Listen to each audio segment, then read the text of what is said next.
Good afternoon बच्चों, twelfth physics में आपका स्वागत है। क्वेश्चन नंबर नेक्स्ट 15 बहुत अच्छा क्वेश्चन है, कंसेप्चुअल क्वेश्चन है। दो आइडेंटिकल मेटेलिक बॉल्स ए और बी थी, चार्ज आइडेंटिकल।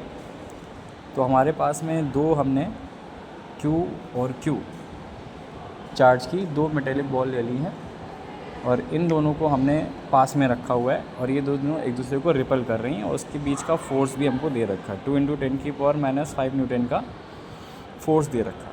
तो इस सिचुएशन से हम क्या निकाल सकते हैं, हमने सपोज़ कर लिया कि इनके बीच की डिस्टेंस r है, ठीक है। तो अभी हम इनके बीच में फ़ोर्स की बात कर लेते हैं। 9 × 10⁹ इंटू क्यू अपॉन r²।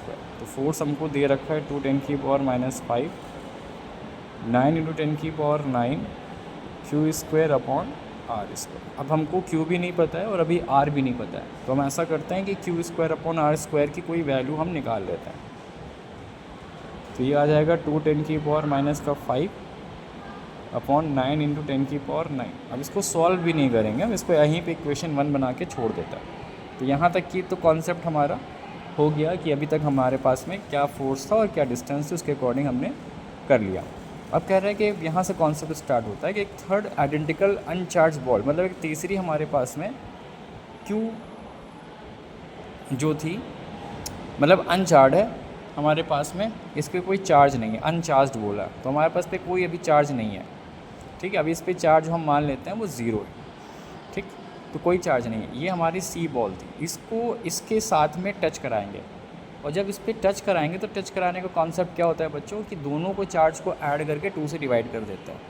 तो अब यहाँ पे चार्ज ऑन ईच बॉल, कौन कौन सी बॉल है भाई, एक है हमारे पास ए और एक है बी, तो बी और सी की बात यहाँ पे हो रही है, बी एंड सी, इन पर चार्ज कितना आ जाएगा। तो देखिए Q + 0/2, मतलब Q/2 चार्ज आ जाएगा दोनों पर। तो इस पर भी हमारे पास Q/2, ये टच कराने के बाद है Q/2 आ जाएगा, इस पर भी Q/2 आ जाएगा। तो और इसके बाद इसको उठा करके इनके बीच में रख दिया जाता है। तो बच्चों हमारा नया केस क्या बन जाएगा, केस देख लेते हैं, केस 2। भाई ए तो हमारे पास में सेम चार्ज Q थी, ठीक है। हमारे पास में बी पर जो चार्ज आया वो बन गया Q/2 और इसके मिड पॉइंट पे इन्होंने यहाँ पे रख दिया एक बॉल C जो कि है Q/2 चार्ज की। ये बॉल C जो है वो Q/2 चार्ज की है और B पर भी बाद में Q/2 आ जाएगा। क्वेश्चन हमारा ये बन गया। देखिए डिस्टेंस A और B की सेम रखी हुई है, ठीक है, और तो ये डिस्टेंस मिड पॉइंट है, तो r/2 और r/2 कर दिया। अब कॉन्सेप्ट ये है कि आप देखिए यहाँ पे चार्ज Q है, यहाँ पे चार्ज Q/2 है, तो ये इसको धक्का दे देगा A to C डायरेक्शन में। अब भाई ये भी दोनों पे पॉजिटिव चार्ज, तो ये भी इक्वल अपोजिट धक्का देगा, लेकिन तो अपोजिट डायरेक्शन हम इसको इस पे मान लेते हैं क्योंकि C पर हमको पता करना है कि कितना चार्ज है। तो ये इस पे धक्का सपोज दे रहा है इधर की तरफ और ये इस पे धक्का दे रहा है इधर की तरफ। अब ज़्यादा हमारा A to C है, तो फाइनल आंसर जो आ जाएगा वो B की तरफ जाएगा, यानी कि जो C चार्ज है वो B की तरफ मूव करना लास्ट में स्टार्ट करेगा। तो ये हम न्यूमेरिकली हम लोग पता करेंगे इसको कि कैसे हम न्यूमेरिकली पता करेंगे। तो हम पहले क्या करते हैं कि A और C के कारण फोर्स पता कर लेते हैं। तो FA to C ऐसे लिख लेते हैं, FA to C मतलब FAC। तो 9 × 10⁹ और इंटू Q और Q/2, चार्जेस का ध्यान रखिएगा, एक Q है और एक Q/2 है, और इनके बीच की डिस्टेंस का ध्यान रखिएगा, इस बार r/2 का स्क्वायर रूट, ठीक। अब जितना आप इसको सॉल्व कर सकते हैं सॉल्व कर लीजिए। 9 × 10⁹ ये बन जाएगा Q² अपॉन 2 और ये बन जाएगा r² अपॉन 4। तो ये 2 से 2 कैंसिल हो गया, ये वाला 2 सबसे ऊपर चला गया। तो 9 × 10⁹ इंटू 2 और इंटू Q² अपॉन r²। और देखिए बच्चों अगर ध्यान दें तो यहाँ पे अगर आप ध्यान दें 9 × 10⁹ Q² अपॉन r² की वैल्यू 2 × 10⁻5 है।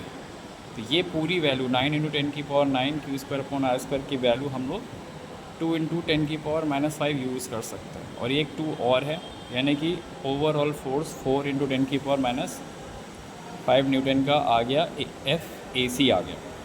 अब आपको FBC पता करना है कि ये इस पर कितना फोर्स लगा रहा है। तो अभी हमने क्या पता करने वाले हैं, FBC। क्योंकि हमें ओवरऑल सी पर फोर्स पता करना है, तो हम एफ बी सी पता करेंगे। भाई सी को हमने यहाँ रख दिया, ये इस पर कुछ फोर्स लगा रहा है और ये इस पर कुछ फोर्स लगा रहा है, तो ये दोनों फोर्सेस हमने पता कर लिए। तो देखिए एफ बी सी हम पता करने जा रहे हैं।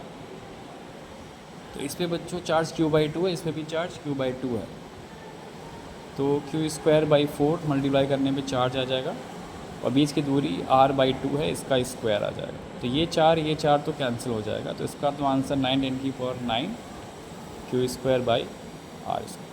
तो बच्चों ये वैल्यू हमको पहले से ही पता है, देखिए यहाँ पे 2 × 10⁻⁵ है,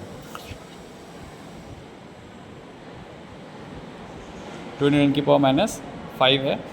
तो ये हमारे पास में ये फोर्स आ गया B/C, और FA/C पहले हम निकाल चुके हैं, ठीक है। तो अब क्या करना है कि ये चेक करना है हमें कि C पर रिजल्टेंट फोर्स कितना है। तो हमारे पास केस 3 हमने अपनी तरफ से बना लिया कि रिजल्टेंट फोर्स ऑन C। तो C पर फोर्स हमारे पास FAC को FBC से माइनस कर देंगे, तो वैल्यू हो गई 4 × 10⁻⁵ और 2 × 10⁻⁵। तो देखिए 2 × 10⁻⁵ न्यूटन का फोर्स हमारे पास में आ गया। तो कैसा लगा आपको क्वेश्चन, कमेंट ज़रूर करिए, ठीक है।